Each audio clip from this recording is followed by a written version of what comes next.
Hello. I'm dancing. I know. I can't help it. Hey, everybody. Welcome to another week of Case Files with Kat. And Ashley. Yes, we got our name right. Woo. That's one thing we're winning at this week. Give me another win.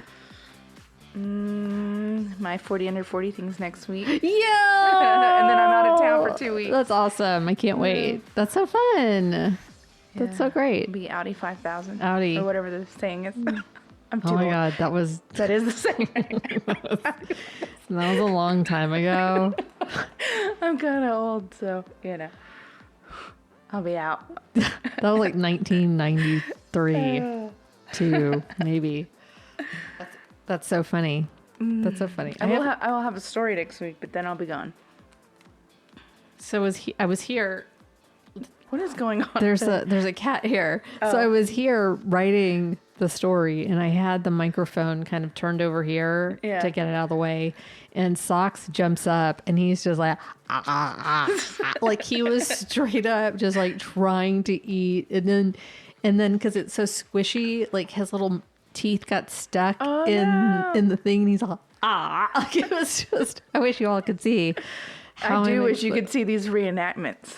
There's like something. Yeah. Anyway, so I think I got like cat hair all up in there. Anyway, how has your week been? It's been a great week, actually. Great. That's awesome. Yeah. I don't know what else to say about it. I mean, it's Tuesday, so. It's Tuesday. It's kind of gone by quickly. Yeah, I don't know. I've had a lot of good meetings already this week. And ooh, it's only Tuesday. Gotten stuff done, and when vacation's rolling around, you're just already checked out. So I'm already there. That's okay, and that's okay. Yes, we have the 4th of July holiday. Oh, yes, that too. Yeah. Yes, I'm taking that off for sure. You for sure. That's fantastic. How was your week? It's okay. I'm trying not to doom scroll. But we're here. We just hung out with some of our. With our friends whose kids also go to the theater school that the kids go to. And so it's just nice. It's nice to be like around all these parents who sort of, have similar kids. Yeah. Who just. Not us hooligans who don't have children. Not just that. It's the kids that have the same interests, these are their people. Yeah. And it's nice that they all get together and do that. Nice. Yeah. Yeah, because they don't go to the same school. Oh, okay. Right? Yeah. So like these are their people though. Yeah, okay, that makes sense. From 9 to 12. And so like it's cool. Yeah, that is. Yeah.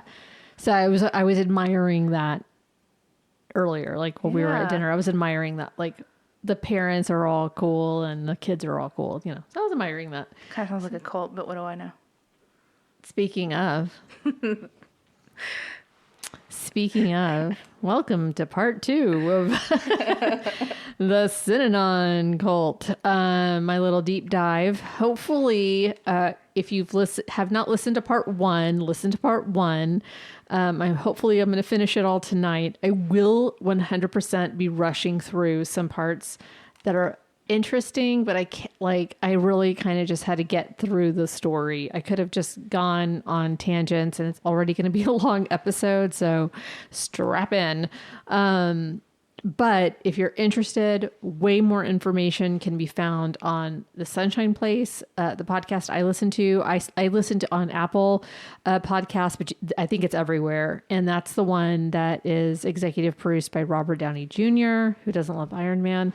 And then on HBO, I watched the Synanon Fix. So those two things are awesome. But there's like also some great websites of like survivors of Synanon who came out, and put stuff together. So there's some cool stuff online. Hopefully my telling is at least chronologically correct. There's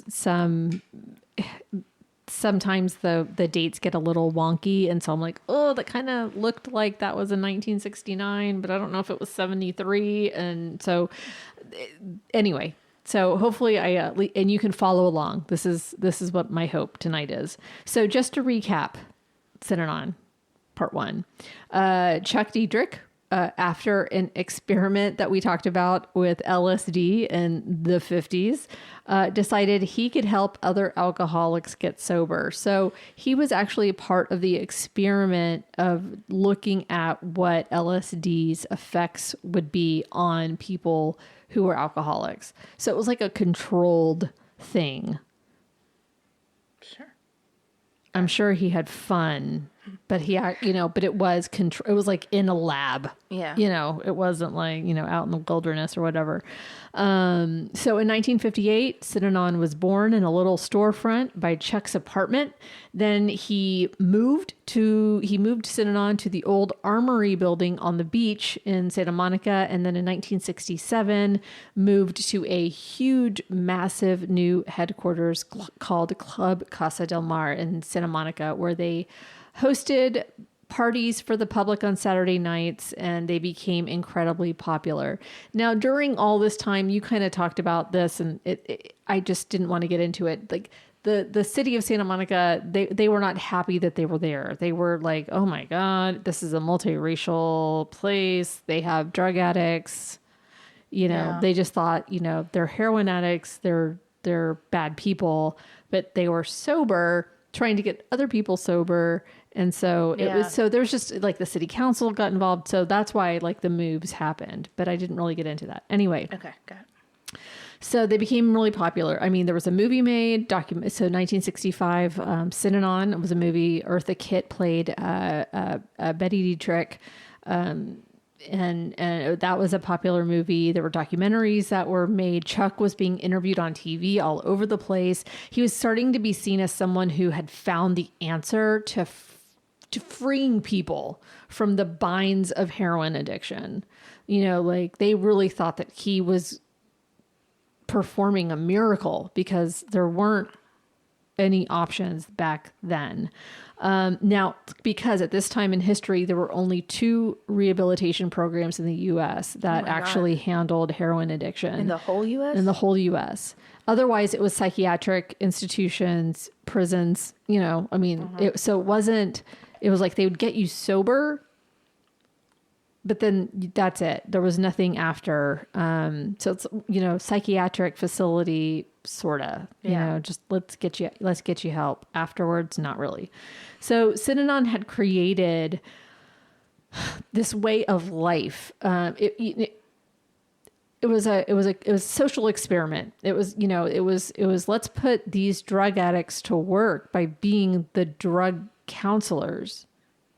That's a new thing, right? Yeah. So they were, every member had a job after they got clean. They were expected to participate for the betterment of the community in some way. So there would be people who solicited donations. There was people who cooked, cleaned. There would be people who handled the Synanon business of AdGap, which was the print shop. So this is actually a quote. This is from Cabinet Magazine.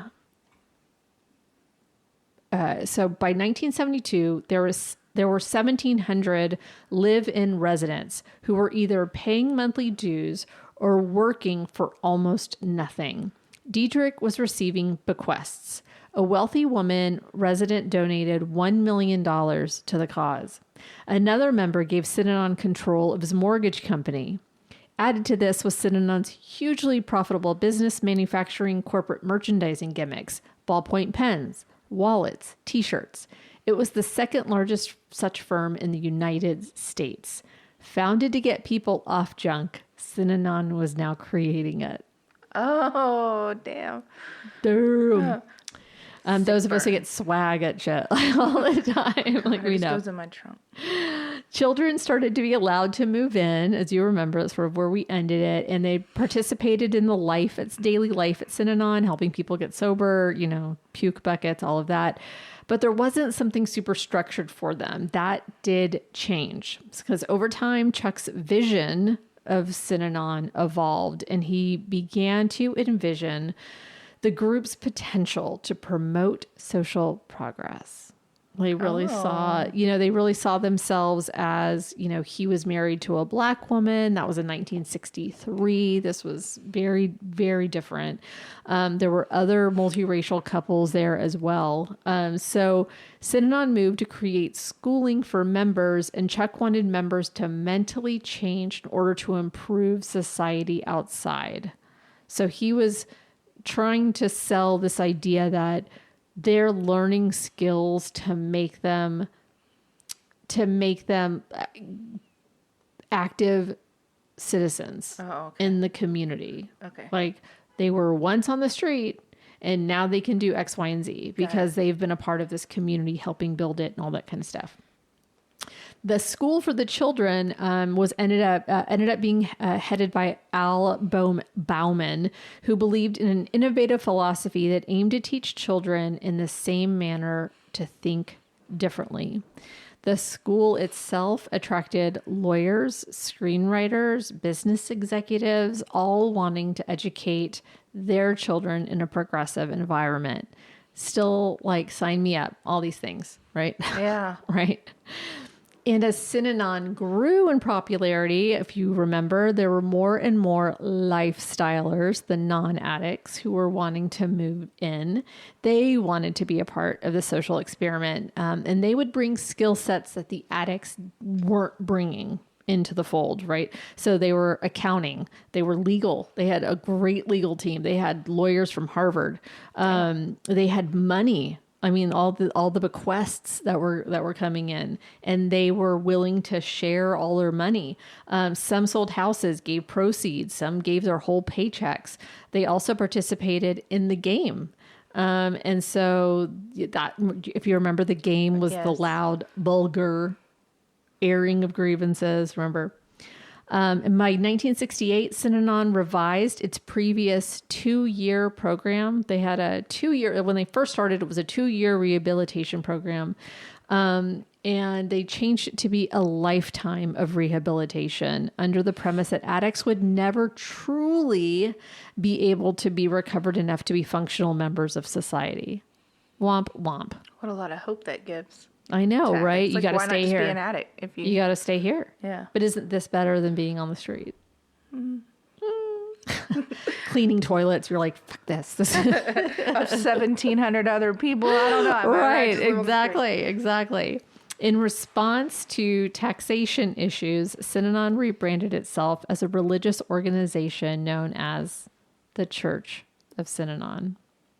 We'll get into that in a second. I thought you were just going to say the church. I was like, that's very bold. The church. By 1969, Synanon had become a phenomenon. It had been referred to in the House of Representatives as, quote, the miracle on the beach. That was on the floor of Congress. Oh. Yeah. The psychologist Abraham Maslow had praised it, lauding its no-crap therapy, and it had become an accepted part of the rehabilitative landscape, with courts now routinely sending addicts to Synanon as a condition for their parole. It eventually got to be like no one on parole could be there because of their tax exempt. Anyway, but they got sent there for a while. Synanon also revised its policies around its game sessions. That used to be like 3 times a week, and it only would last up to an hour. But it was increased to be allowed to last up to 72 consecutive hours at a time. Jesus Christ. And just it was 72 hours of yelling at each other. Of no sleep, of going through these different exercises, and they called it the trip. So you had people who were leading the trip, and it was his attempt at, let's see if I can give people an LSD trip without the LSD. And there's a lot that happens when you don't sleep for 72 hours. You're like not allowed to sleep. And was this optional or required? I'm sorry. I didn't hear what you said about. Because like I feel like that is optional. crazy. It was optional. Okay. I don't know that everybody did it, but the ones that did it were like, that was amazing. Like it was, it was amazing. Then. Yeah. Every location at Synanon had a radio. They had their own station called The Wave, WAVE, Wave. It was always on, so it wasn't always playing like Chuck's talking, but mostly it did. So, but it would play live at Chuck at dinner, musing about whatever the future of Synanon or whatever he wanted to talk about. It was how information was passed on. By the 19th, so it was like having access to Chuck, even if you lived in New York or Connecticut, if you were over there. So you were always hearing, they would have a game, like it would be played over the radio. Nice. It would be like, not a sermon, but a teaching, you know, like, so all of that stuff was being played all the time. It'd be repeated as well, because it was sort of whatever musings of Chuck had to be taught to everybody. They wanted to make sure everybody heard it. By the 1970s, Synanon had become a cult by every definition of that word. Chuck led everything. It was the Church of Chuck. I mean, the Church of Synanon was the Church of Chuck. Chuck was told by a doctor that he needed to quit smoking. So Synanon quit smoking. A doctor said he had to exercise. So Synanon started doing aerobics. Mandatory, by the way, mandatory. If you didn't want to do it, then you could leave. Oh, wow. Okay. This is the way we're going to live. You have to do it or leave. A doctor said that he had to stop eating sugar, so everyone did as well. Like everything that Chuck was doing, everyone else had to do. No one else gets to have fun. If Chuck can't do it, no one else can. In 1969, going back a couple of years, 1969, during one game, Chuck got into it with a lifestyler who was always fighting for women's equality. And that just kind of rubbed him the wrong way, I guess. I don't know. So she confessed that she had actually sold a camera that belonged to Synanon. And participants suggested that she be written up, that she be sort of put on contract, like, hey, if you mess up again, you're out of here. So Chuck jumped in and said, why not shave your head? That's what the men would do. Don't you want equality? So she did. And clippers appeared within minutes. I'm sorry. And then her friends that were in the game with her shaved their heads as a sign of solidarity. And then all of a sudden, woman after woman started shaving her head as a statement of solidarity and equality. And within days, almost all of the men and all of the women had shaved their heads. I'm sure this went over very well. This is from a survivor, Janet, who is now a retired IT professional living in Bend, Oregon. She's working actually on a memoir of her years in Synanon. And this is found on the website, It's Time for Morning Meeting at Synanon.com. Wow. Yeah. So this is what she says. At first, it was creepy, but then I got caught up in the momentum and lined up to have my head buzz cut. It felt liberating. It was exhilarating to be a part of this, to be there right where it began. I don't know if my exhilaration was one of equality or just succumbing to peer pressure, but I suspect the latter. Then on the sidelines was my friend, beautiful blonde hair down to her waist, standing with her arms crossed, just watching, deadpan. She didn't want to shave her head, but it was obvious within a few days that there really was no choice. Shave your head or leave. That's what peer pressure will do to you. She finally shaved her head 3 days later when her husband realized bald heads weren't going away. If they wanted to stay, her hair had to go. We thought it was just a moment, that her hair would grow back. Somehow it became another rule and symbol of Synanon. 2 rules were now up to 5. No drugs or alcohol, no violence, no smoking, aerobics, shaved head. Later, she says, funny how hard it was at first to identify people when all our heads were shaved. I hadn't realized how much one's hair was one's identity. We didn't all look the same. Once you looked past the hair, you saw the face, the eyes, the mouth, the ears, the facial expressions. For a while, some of us buzzed designs in our hair as a kind of decoration, but earrings and makeup worked better. And then you get used to it. You look in the mirror in the morning and it's still you. It's simple not having to deal with your hair in the morning. I get that. I don't want to shave it, but I get Like, But how great it would be to not have to deal with it. But her ability to say like, oh man, if I want to be here, this is what I have to do. There's no choice. So in the late 60s, they became a church, right? So the taxation issue started to become a problem in response to accusations that Chuck was really the one benefiting from Synanon, at least financially. They were like a juggernaut, they were just making a lot of money. And Chuck declared that Synanon was a tax-exempt religious organization, right? The Church of Synanon. Not everyone agreed, not people within Synanon, not everyone agreed, because it was sort of like, who is their God? Chuck?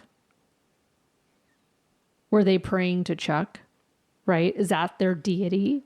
What are the tenets, right? So this is from the IRS. I had to look this up because what makes a church? Yeah. Right? So I had to look this up. This is from IRS.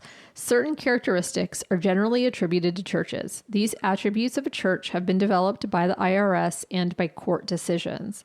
They include distinct legal existence, recognized creed and form of worship, definite and distinct ecclesiastical government, formal code of doctrine and discipline, distinct religious history, membership not associated with any other church or denomination, organization of ordained ministers selected after completing prescribed courses of study, literature of its own, established places of worship, regular congregations, regular religious services, Sunday schools for religious instruction of the young, schools for the preparation of its members. The IRS generally uses a combination of these characteristics together with other facts and circumstances to determine whether an organization is considered a church for federal tax purposes. So even if it was like half of that, recognized creed and form of worship, they didn't have that. There was no doctrine or distinct religious history.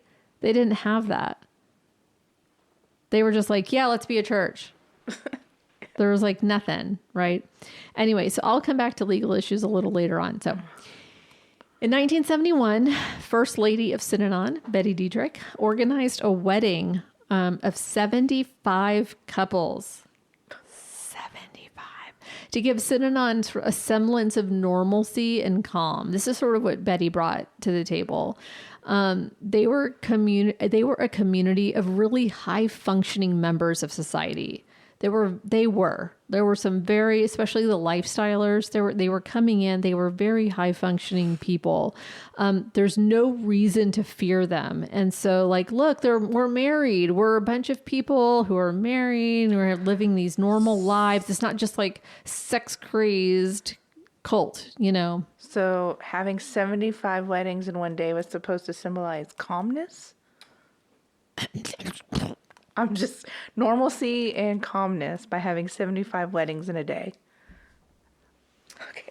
Because other cults that have mass weddings aren't cult. I don't know. Seriously, it's a lot of weddings in one day. I mean, it was just one big wedding. And were these arranged marriages or people that actually wanted to be married? People who agreed to be married. Oh, okay, great.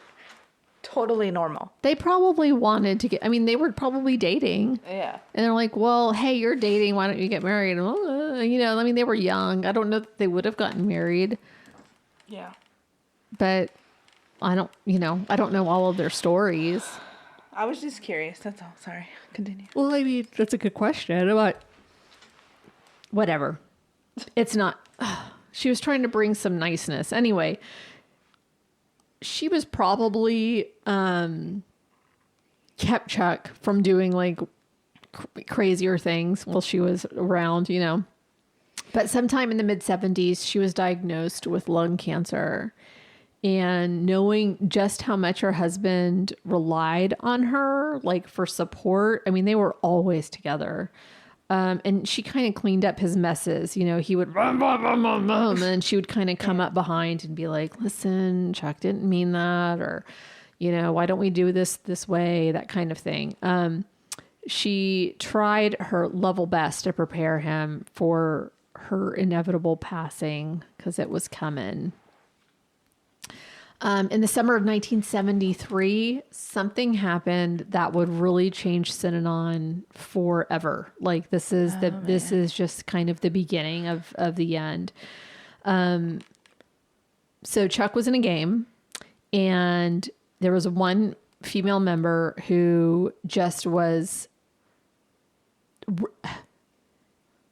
It's always a woman. She was talking back.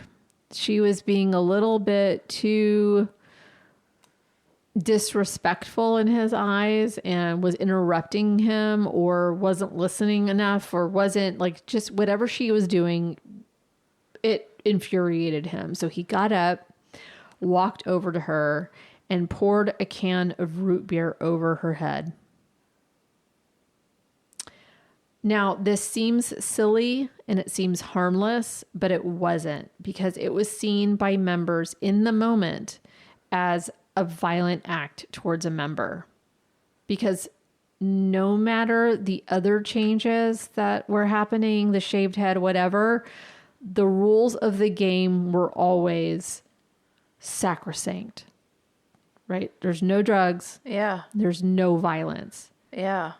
You don't make a move on somebody else. Right. And he did that. So now Chuck himself broke his own rule. And so some wondered if he had gone crazy. I feel like something bit my chin and I'm gonna be itching it. So sorry if you can hear that. Some wondered if he had gone crazy, but other people saw it as a call to arms. Oh, shit. Like, you disrespect me, I'm going to show you what happens, sort of, you know? Yeah. And so people sort of started to fall in that in lines like that. In fact, soon after the root beer incident, juvenile courts started sending troubled youth to Synanon. Yep. Nice. Unlike other residents, many of these children had no wish to change their ways, and they were actually getting money for the youth coming in. So it became itself an enterprise. Like, oh, we need to keep our tax exempt. So we're going to start taking in these kids who have nowhere else to go. Parents are either going to pay us or we're going to be able to take donations. Yeah. Right. And so these kids who had no interest in changing their ways, their children, they would come to be known as the punk squad. Nice. Just awesome. Hey, are you over the punk squad today? Anyway. And unfortunately for them, Diedrich had already shown that he had already taken the gloves off. He's like, that's it. Like once he was able to do the soda and nobody said anything to him, he's like, well, what else can I do? It's like, that's like a child. Yeah. How far, what other boundaries can I go past? How far am I going to be able to go? And he kept being able to go further and further. Like I can push that line of what's appropriate, what's acceptable, what's violent, what's not. And then he started to be like, listen, I'm the leader. Why shouldn't I live in a better house than all of you? Why should I live amongst the people? Why shouldn't I live on a house in a hill? Right? Yeah. Why shouldn't I be able to pour a thing? I'm not sorry. Wow. She disrespected me. I'm the leader of this. So no, I'm not sorry. She's a bitch. This is all on recording. Yeah. Right. It's all recorded. Everything's recorded. So he's just seriously, ugh. So the shift of violence led to, purges. People started to leave, during this time. Good for him for actually like leaving. So, right. But, here's Betty and she says, we're beginning to find some creeps amongst the squares. The idea that people would leave was an insult to them. And so them leaving, them like bailing, jumping ship was an insult. Not the yelling. Not and the yelling. violence and- Nope. Mm-mm. Got it. Yep. So as I said in the last episode, Chuck was buying land, right? He was just buying land and he'd erect buildings without permits and shit. He was getting in trouble all over the place, but he was all over the country.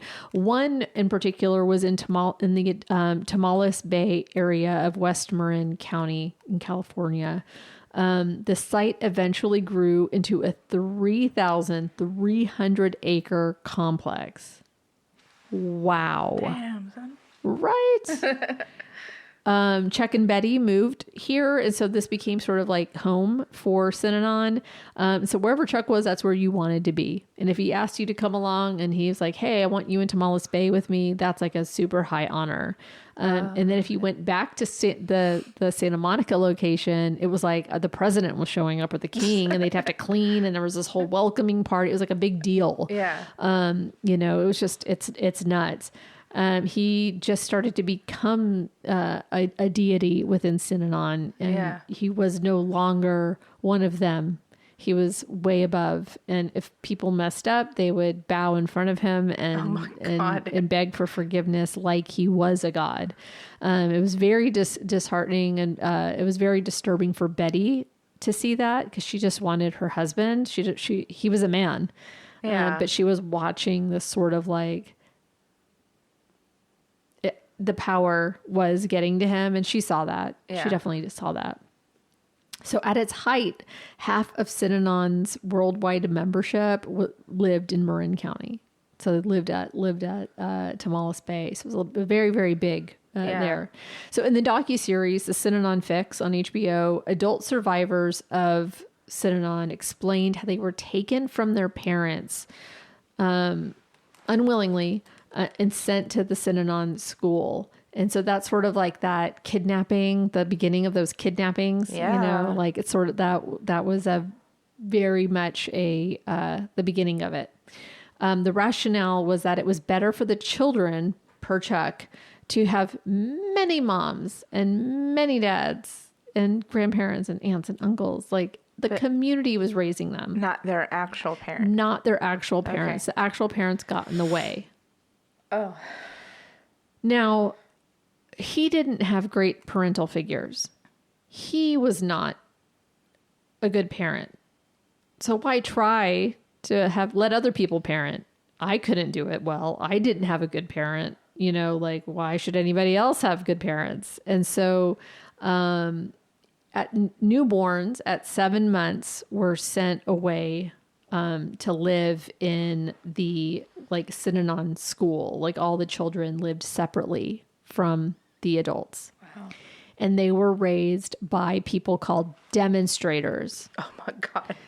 There were also women who would go in and they would be wet nurses. So they would breastfeed other people's children.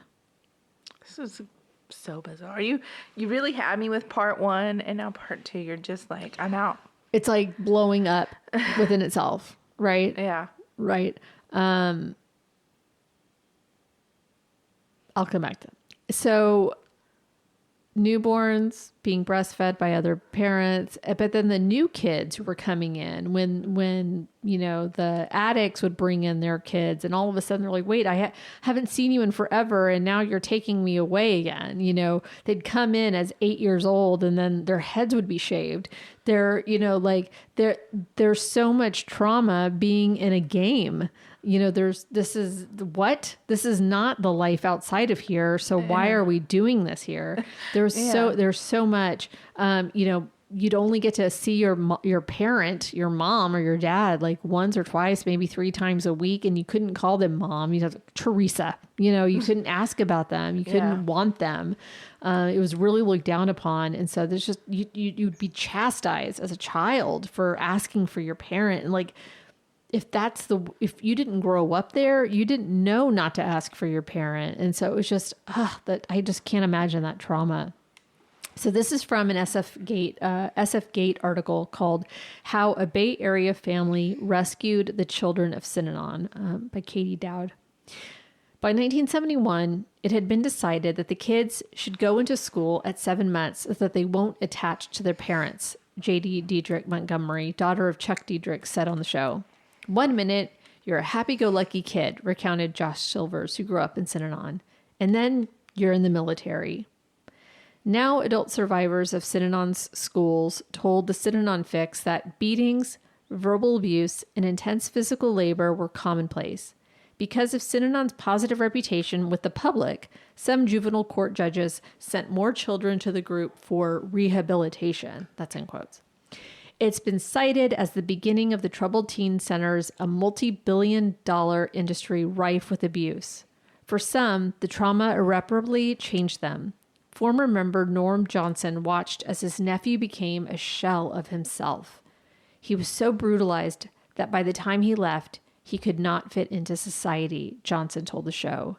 His nephew later died of an intentional heroin overdose. And that's the result of Synanon, Johnson said. And this is a point to remember. Yes, the people who started the schools were teachers who cared about children, but those who were sent to work with the kids of the demonstrators were not licensed in any way. There was no regulation at all. They were addicts, sometimes only clean for just a few months, maybe a year before they were sent to work with the kids. There was no therapy other than the game. And these children were hurt incredibly by that. And sometimes those in charge took that power a little too fucking seriously and were abusive. And you had to make your bed like the military. A quarter literally had to bounce off of it because they checked. You had to fold your underwear and your socks like you were in the military. You had hardly any personal possessions. You looked like everybody else. You dressed like everybody else. Your head was shaved like everybody else. It was the military. It was a group of kids in these overalls and their shaved head and just not happy. These were not kids living their best lives. So backing up a bit. Okay. Betty's diagnosed with cancer sometime in the mid-70s, right? This is when people think that Chuck started to drink again. And so you're kind of seeing as these things start changing within Synanon, you can kind of see like, oh shit, it's really going down. You know, like you can really see a very, very quick decline. Yeah. Even from her diagnoses, like you can see that it really starts to go down very, very quickly. He had a staff member sneaking vodka in for him because you can't smell it. Right. And so, I mean, like, that's what my brother used to drink at work. Yeah. He'd have a little thing in there and just couldn't. That's what we used to do at the liquor store. Oh, really? We used to get the Sonic drinks. And oh, yeah. And have like, he would use Topo Chico. Well, when you work at Specs, drinking liquor at the liquor store is the only way to get through your shift. So, anyway. I'm going to ask them next time I'm there. I'm like, are y'all drunk right now? I don't think they're allowed to have drinks anymore, probably because of all of us. Oh my God, that's so funny. Anyway. So Betty was getting sicker. He was spiraling, and so was Synanon. You know, like it's all kind of going together. So during this time, and I will say this, and I was going to save it for the end, but I feel like I'm going to forget saying it for some reason. He was later, after it was all said and done, diagnosed as bipolar. And he had not been diagnosed until towards the end of his life. And that's unfortunate, though. It is. So he was very charismatic. And he said he built Synanon during his manic stage. And then Betty dies. Or Betty gets sick.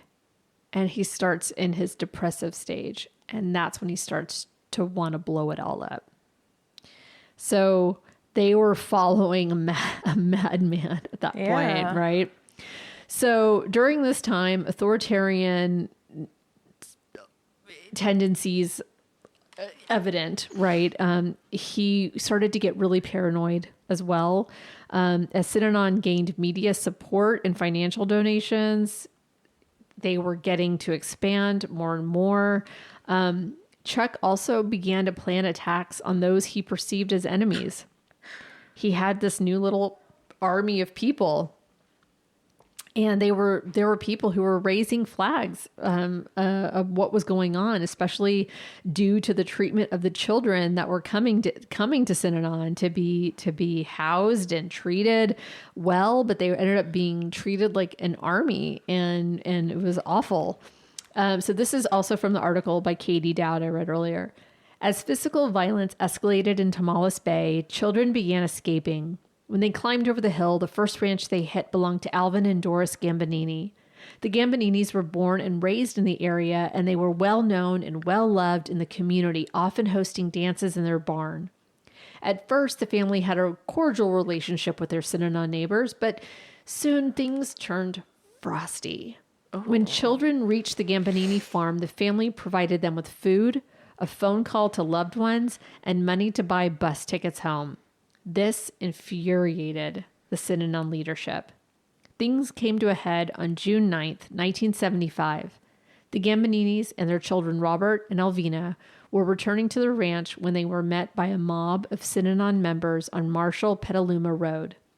At least 30 people began banging on their vehicle, trying to pull Alvin out of the driver's seat. I wrapped my arm around the steering wheel and they couldn't get me out, Alvin said in a TV interview after the attack. I can still see it to this day, said Robert Gambonini, then 15, told the Synanon Fix. Looking back, it was a sea of people with flashlights and posts and whatever they were carrying, just trying to get into the car. Robert took off running to the nearest neighbor, who called the police. It took agonizingly long for the sheriff's deputies to make it out to the remote farm. However, and the Synanon members managed to push the car into the ditch with the Gamboninis inside. Fucking insane. And this is all because they were instructed to do it? All because they were instructed to do it. Finally, after nearly an hour, deputies arrived to find Synanon members blocking off both ends of the Marshall Petaluma Road. 3 people were arrested, only 3, and charged with assaulting Alvin, who suffered facial and dental injuries from being repeatedly punched. How he didn't die. God. Doris screamed all night. The kids screamed all night, Alvin told the Petaluma Angus Courier in 1984. It was like a nightmare. Despite the assault, the Gamboninis didn't stop helping escapees. They estimated that they helped 40 children flee the cult over a 5-year period. Good for them. Heroes. Fucking heroes. Wow. Be a Gambonini. While Synanon initially did not tolerate violence, that went out the window. Yeah. Chuck came to allow violence as he sought greater control over the group. Of course. Much of the violence by Synanon was carried out by an internal group called the Imperial Marines. That is not a good look. We're like Utopia. No, but we need the Imperial Marines. What the fuck? I mean, what? Imperial Marines. Wow. This was Chuck's militia, the true believers who would follow his orders. So, the children who had been assigned to Synanon by the courts were running away. The Gamboninis had, in effect, started the underground fucking railroad for these kids. I mean, because there were other people in the area who were also willing to help the kiddos return to their parents. Beatings of Synanon's opponents and its ex-members, who they called the Splittees. That was happening all over. They have such fancy names for all their things. I mean, I guess you would, right? You gotta come up with... Is there a committee for that? Or I know. Who came up with Imperial Marines? Anyway, I think they talk about that in the fix. Anyway, on April 19th, 1977, Betty finally succumbed to her cancer, and Chuck was not okay. He was already drunk, but he was not okay. He soon put out... I wish you guys could see her face while she's just trying to get this out. He soon put out a bulletin asking for applications for people to become his wife. 6 people applied. Well, at least he didn't demand they be his wife. No, I mean, I guess that's something. But 6 people is impressive. It's impressive. But maybe they just didn't want to be like mistreated anymore. They're like, if I could be the wife, then I could get out of this shit. You know what I mean? Maybe. And I'm skipping over a huge portion of what, like, they go off to Italy and live there and they all drink, the whole group, like the top tier of Synanon, they all go to Italy to escape persecution, and they are all drunk the whole time. And yeah, he talks about how great the sex was. He does choose a 31-year-old to be his wife. The Italy thing is like after all this. Okay, yeah, so they get married and then they go off to Italy. Anyway, okay, got it. He was so delighted with his own experiment of just, let's find a new wife, because I'm a widower and now I need a new wife. He was like, you know what? All married couples have to take separation vows and they have to pick a new mate every 3 years. What the fuck? Why? Wouldn't that make all the kids actually related? I mean, just saying. How quickly is this becoming a dumpster fire? We're like, boom, boom, boom, boom, boom. Shave your head, and then it's like, bum, bum, bum, bum, bum, bum. It's like dominoes just falling like 1 year after another. It's like it gets worse and worse and worse. So this is 1977. 1975 was this, like, it's just seriously like it's all happening so fast. I mean, and it's really not that long ago. It's just... It's so... I was one. Okay, so they did it. These fucking people did it. Oh my God. Well, to be fair, they didn't actually want to be... I mean, they kind of just got into these marriages. No, some of them were like, oh, I love you. Legit. Like, you're like legit married. People who were married before they went into Synanon. But people then they went agreed into to Synanon. this? Like, then they agreed because they wanted to stay in Synanon. That's extreme. I would look at Jason and be like, we are leaving right now. And sure, some people did leave, but not a lot. Most stayed, and they did it. God damn. So this is an introduction to a letter, my last letter to Synanon by Cynthia Manuel. This is her letter, but this is her introduction to that letter. Okay. And so this is just a part of it. Sort of give you an idea of how fast things were turning into a fucking dumpster fire. How Synanon and its members were literally at the mercy of Chuck's whims. And if he got a hair up his ass about something, it changed for everyone. It wasn't just like, I'm going to stop drinking coffee. Everyone's fucking stopped. You know what I mean? Like, whatever Chuck wanted is what they did. And so this sort of like, this gives you an even fucking darker view of that shit. Okay. Sorry. I'm on my second beer. Okay. Sorry. Sadly, by the mid-1970s, we seemed to be heading in a disturbing direction towards increasing authoritarianism. My natural skepticism and resistance was growing. However, I loved my work in the School of Animal Husbandry and still clung to the hope that I had found my forever home. Then Chuck began promoting marriage and having children as a way of increasing the stability of the community. I married John Fraser, a rising star. We asked to be the leaders of the group of couples who wanted to go through the experience of childbirth together. In a mood of sarcastic humor, I dubbed us the Breeders. Oh my God. Fuck. Do you think the Breeders, the band, knew that the Breeders existed? Christ. Anyway, through effort, the couples formed tight bonds. Fast forward to 1976. Hey, all the Breeders had their babies. I am not one of those babies. All the Breeders had their babies. Unreasonably, Synanon moved us from the idyllic Tamales Bay to smog-choked Santa Monica.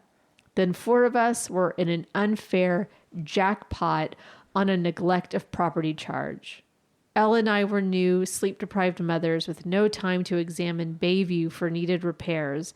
My marriage disintegrated before, during, and after the birth of my daughter. Okay. So the question, that sucks, right? Like the breeders, everyone had babies. Okay, so the question of children at Synanon had been troubling for Chuck from the beginning. And I mentioned this sort of towards the end of the last, like, okay, I guess bring your kids if you're going to cry about it all the time, right? Yeah. You know, like they were an afterthought, really. Yeah. And then it was really like people who cared enough to create a school. And then it was sort of led by a bunch of people who took that, right? So it had been usual for children born to families at Synanon to be separated from their parents and raised by the community as a whole. But Chuck now began to wonder whether this was too much effort. In a speech he gave on The Wire, I mean, I almost can't even like finish these sentences because like It just doesn't sound real. it's ridiculous. Okay, hold on. I gotta pop my, oh God, this just it's giving me, it's like my shoulders are up to my ears, you know, like, ugh. Okay. In a speech he gave on The Wire, WIRE, on FM radio station he had installed everywhere, he announced, quote, "There's no profit to this community in raising our own children. Every baby that we indulge a Synanon female with takes up a bed and somewhere between $100,000 and $200,000 worth of energy." To those he claimed wanted to have a baby, he explained the experience was greatly overrated. Quote, "I understand it's more like crapping a football than anything else." Oh my God. Oh my God. It was just like, I'm sorry. No. Chuck, no. It wasn't long before Diedrich came up with a practicable solution. Oh my God. What's that word? Sounds like a word I would say. All male members would receive vasectomies. Oh, Jesus. I'm looking at pictures of the colt as you talk in case you wonder what I'm doing. So the men got vasectomies. Pregnant females were ordered to have abortions. Chuck Are said, you serious? Do they do it? Chuck said, "Nothing is sacred just because it's been done for 1,000,000 years." Curiously, though, Chuck himself was the only one who failed to receive the old snip, snap, snip, snap. But yes, there was even These a pictures, late-term abortion. These pictures make them look like Nazis. With the shaved heads, because they're mostly marching white. and they're like they're all In their marching overalls. and their shaved heads and they're all white. It was multiracial I'm just talking in about in some these places, pictures, like, but they it was a truly- majority white They organization. truly Yeah. look like Nazis with their shaved heads and their LA banners. And, Yeah. In LA, it was very multiracial because there were a lot of jazz musicians and things like that. But like in Tamales Bay, it was super white. Oh, I see their overalls now. Oh, wow. So this is from that letter, Cynthia Manuel's intro to her letter. All of a sudden, Chuck decided that babies drew women away from their dedication to Synanon, and there would henceforth be no more children in Synanon. At least not birthed in Synanon, only the troubled teens coming in. Some women were forced to have late-term abortions. I cannot believe they went with that. The breeders group went from role models to deplorables overnight. And then there was that Monday night game, which was the beginning of what became known as the squeeze. Chuck said he wanted to squeeze 200 people out of Synanon, all those who were not true disciples. Oh my God. My name was the first one mentioned. I was betrayed by a woman I thought was my friend. I had written her a letter describing how shocked I was that it was so hard to put Morgan in the school, being that I was a dedicated demonstrator. I was the star scapegoat and landed in serious trouble because of that letter. I heard Chuck shouting my name over the wire while I was in the guest room with my new boyfriend. I was dragged out of the room by the Synanon guard. Chuck wanted me thrown out on the street. Oh my God. Isn't that the whole point, is to take people off the street?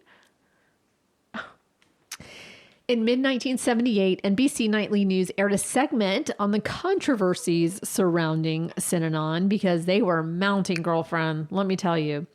After that, several NBC executives, including the network's chairman, reportedly received hundreds of threats from Synanon supporters. Then, on October 10th, 1978, two Synanon members placed a goddamn de-rattled rattlesnake, so no sound, rattlesnake, in the mailbox of Paul Morantz, an attorney. You might recognize his name. He did a lot of stuff on cults, who had successfully sued the group on behalf of Synanon detainees.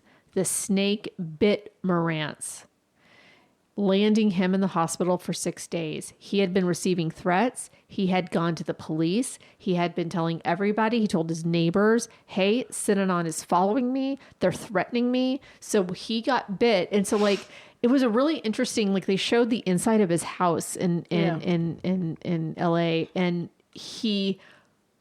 God, this was so interesting. It was like this square next to the front door. It was like a square, and the mail gets put in and from the inside of the house without ever having to go outside.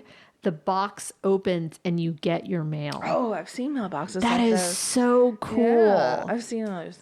So it doesn't Unless there's fall. a snake in it. So it doesn't fall on the floor. Yeah. You know, it's not the slot like that. It's like a little slot on the outside, but it's a box on the inside. Yeah.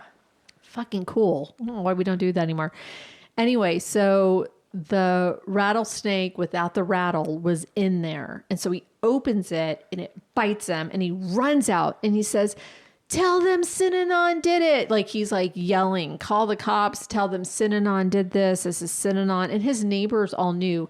One neighbor knew that one neighbor was there and got the license plate. Oh, nice. And got the make of the car and all of that, like saw what was happening. Oh, we saw this car by your house and they stopped and we took the license plate number. So they got him. It was traced back to Synanon. But God, that could have killed him, right? God, there's pictures of him like, it was awful. Yeah. So with that, with all the media attention, law enforcement had to get involved and start investigating Synanon. So 6 weeks after the snake attack, LAPD searched Chuck Diedrich's new homestead and found a recorded speech because the man recorded everything. And in it, he said, we're not going to mess with the old time, turn the other cheek religious postures. Our religious posture is, don't mess with us. You can get killed dead, literally dead. These are real threats. They're draining life's blood from us and expecting us to play by their silly rules. Well, we make the rules. I see nothing frightening about it. I'm quite willing to break some lawyer's legs and next break his wife's legs and threaten to cut their child's arm off. Oh my God. That is the end of that lawyer. That is a very satisfactory, humane way of transmitting information. I really do want an ear and a glass of alcohol on my desk. Oh my God. On tape. Dude, right? It started so good. It really did. I was started so, like, so I was ready to good. move in. So the many San Francisco area newspapers and broadcasters covered the Synanon case. They were largely silenced by all the lawsuits Chuck brought on them, and they claimed libel. These lawsuits, ironically, became a huge part of their money because they were like winning some of these, but it was also their downfall because it had to give journalists access to their documents. Oh, shit. So they were like, oh, yeah, we're going to sue you, but now you have the right to discover shit. And that really was and Lordy, there are tapes. I'm surprised he didn't have them destroyed, like tapes, when he knew that they were going to be able to access them. So As a result of the snake attack, Chuck and two Synanon residents named Joe Musico and Lance Kenton, and he was the son of a big band jazz musician named Stan Kenton. They were arrested and they pleaded no contest to charges of assault and conspiracy to commit murder.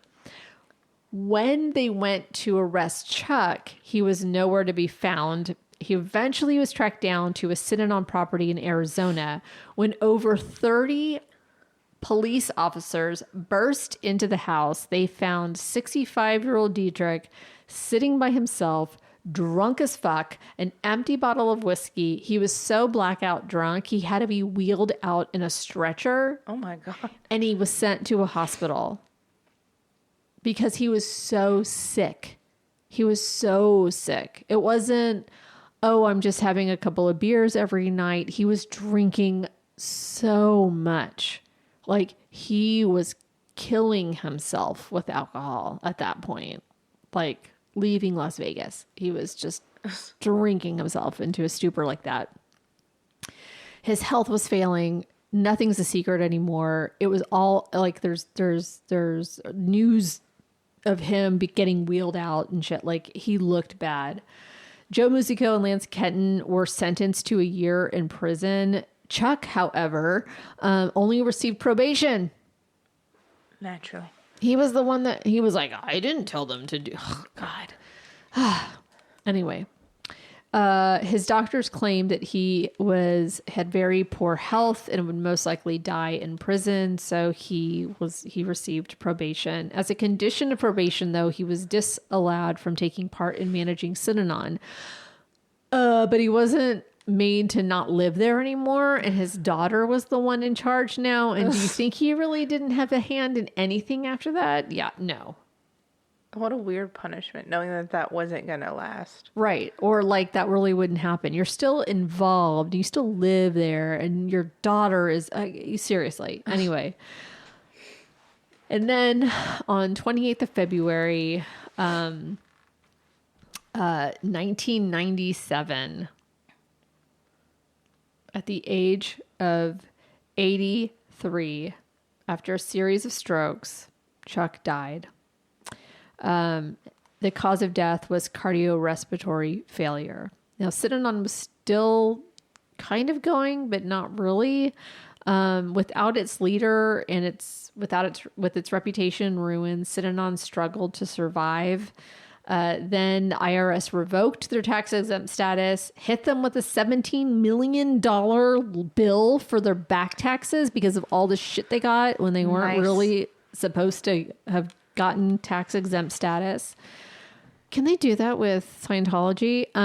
That was the final nail in the coffin, and its formal dissolution was in 1991. So, yeah, so he was, so it was at 87.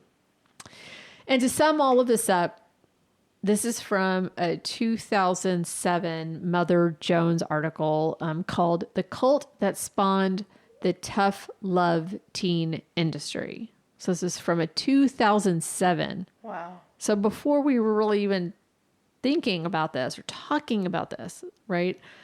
And so this is just the beginning of that article.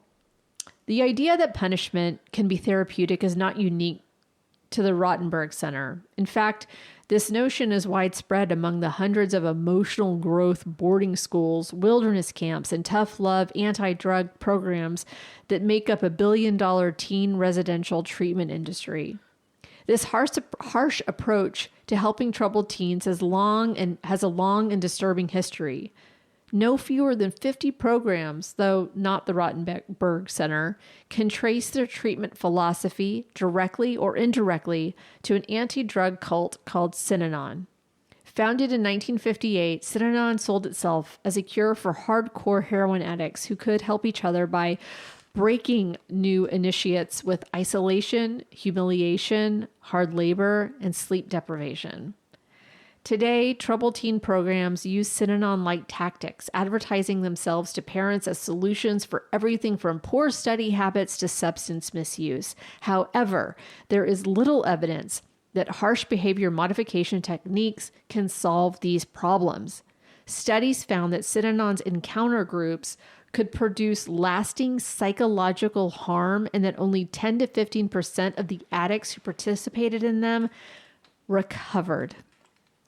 And as the classic 1971 Stanford prison experiment demonstrated, creating situations in which the severe treatment of powerless people is rewarded inevitably yields abuse.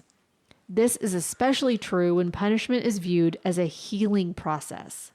Synanon was discredited in the late 70s and 1980s as its violent record was exposed. The group is now remembered for an incident in which a member placed a live rattlesnake, rattle removed, in the mailbox of a lawyer who had successfully sued it. Yet by the time Synanon shut down in 1991, its model had already been widely copied. And funny enough, on last Wednesday, Paris Hilton testified before Congress about her experience in a similar place. She recounted the physical and psychological abuse she had suffered at group care facilities as a teenager. This was from an article in the New York Times.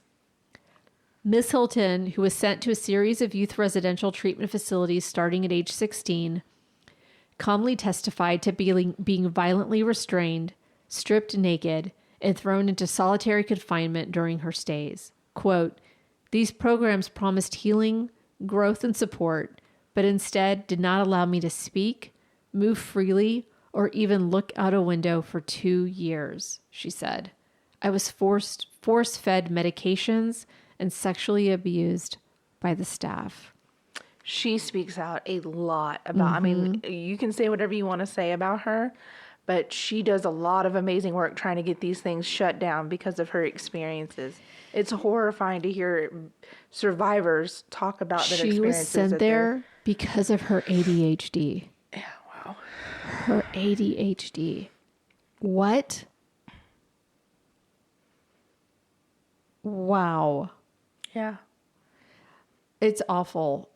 So when I saw that she had testified, and it's really funny because I was just kind of scrolling through whatever threads or something, and someone said, listen to her voice change. And she's like, "Oh my God, I really love your jacket. I'm going to ask you where it's from later." So the problem that I'm having right now is that we need to talk about these children. Her voice goes from Barbie, and that was her masking, to her real voice. Yeah. And she said she adopted Barbie, that Barbie voice, that Barbie persona, as her mask to mask the trauma, to mask all the things that she was going through. And her real voice it's so low. She has a deep voice. Yeah. "Oh my God, I love your jacket." But really, we need to talk about, I was like, oh my gosh. Yeah. Like, who you really are is not that. It's not who you've shown to the world for years and years and years. And I'm so proud of her advocacy work. I'm so proud that she's going out and talking about this because, yes, like you said, hearing them talk, oh my gosh. And to be carted away in the middle of the night and basically kidnapped, the trauma of that alone, I can't imagine doing that. And like I think we talked about last time, reading the cause of death of children that are at these places is just horrifying. Horrifying. Is there like... Died from being restrained, died during an escape attempt, found hanging. Like, there were so many that died. Suicides, died by hanging.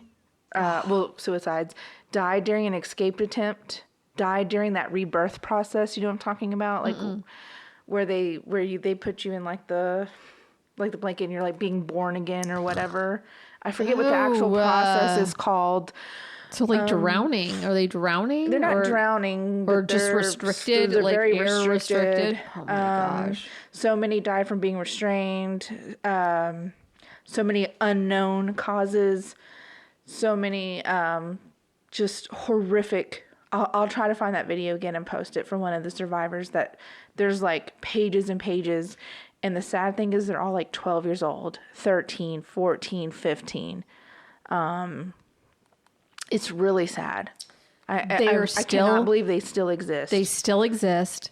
They're if they're shut down, they're allowed to open in the same state, sometimes with the same staff, just under a different name. There is no regulation. They are not counselors. They are not licensed people. The people who are on this, they're just like, oh yeah, I'm going to take this job and work with kids. Like they are not professionals. There's no real therapy happening. Are there good ones? I don't know, but I just feel like there's so many other options. I don't know. Maybe there's not. Maybe this is the end of the rope for some of these parents, but like there has to be a better way. I don't know. Like, I don't know. Yeah, I don't know. Like I said, I will find that video and I'll post it on our page because it's just so many names. It lists their names, their ages, and their cause of death, and it's just so many of them were escape attempts. Shot during escape attempt, died during escape attempt. Very few were from other, like, you know, patient violence. None of it. It was all staff based. Suicide staff escaping. Well, that's it. That's my story. So such a positive vibe for the week. Thank you guys. I know. I know. It's really sad. Next week, I have to work, so I can't record next week. So we get a week off. Well, I'll be out of town for 2 weeks after that. So. Okay, so we're gonna take our season break. We're on season 6, episode 38 right now. This is it. So we're gonna take a little bit of a break. We'll come back at you with season 7 in a couple of weeks. I might push up another episode that we might have taken out. Just hey, so you haven't gone far back in our hundreds of episodes. Maybe a season 1 episode. But anyway, we love that you listen. Thank you for coming back week after week, even when we have to take breaks. Sorry, life happens, but we'll be back. We'll be back for sure. And do you have anything else? I don't. I'm all out of things to say. I'm all out of things. Sorry. Okay. Well. See something, say something. See something, say something. In a world of crime and mystery, they work for us, researching history. Kat and Ashley with a case to crack, on the move, never looking back. Case files with Kat and Ashley, always funny, sometimes trashy, solving crimes with a beer in hand. Drunk detectives in a crazy land. From the studio to the scene of the crime, technical issues all the time. With charm and wit, they're quite a sight. And Kevin the goat, he screams all night. He screams all night.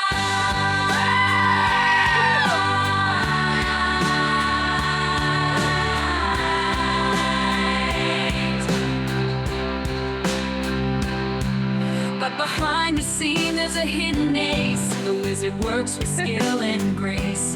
He's a mastermind, it's all about always him. on call. But it really Wizard's is. the one who saves them all. With a clever mind and a handsome face, the wizard works without a trace. It's a sight to behold when he turns this shit show into gold. He turns the shit show into gold. He turns this shit show into gold. He smiles with Kat and Ashley, always fun, sometimes trashy. Two drunk heroes with a silly embrace, and a hidden hero who makes the case. He screams all night. He screams all night. Bye.